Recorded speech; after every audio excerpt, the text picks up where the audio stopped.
I got started in the drag boat racing through prior employer relationships, working with some guys that were already on drag racing teams.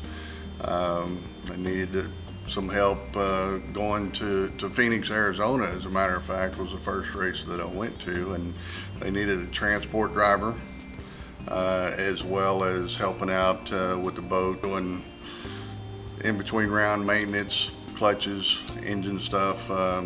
In the top fuel boats, I was doing the blower maintenance, again, die checking and inspecting prop shafts, underwater stuff, fiberglass work,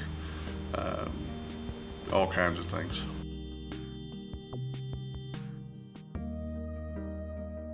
It started out as a pro mod. It was running 1,320 feet, which is the quarter mile, at 170 plus miles an hour on a 7-second bracket index. They had went top fuel hydro, and the record that they've got now is 263 miles an hour, 3.63 seconds in 1,000 foot.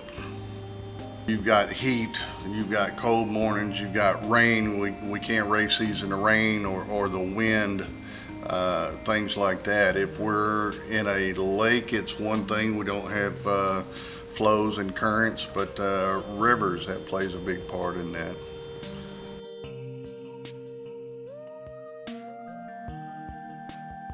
In the World Championship, that was 4 years ago with the pro mods. Now, they've got 3 championships running the top fuel hydro after they've stepped up the class, but I kind of backed out of it a little bit. The favorite part of being associated with that team is the family atmosphere. You know, you get up early in the morning, you work hard all day, you have fun in the evenings. You're traveling anywhere from South Carolina to California doing this, and there's a lot of time spent with the teams, and it's a fun family atmosphere.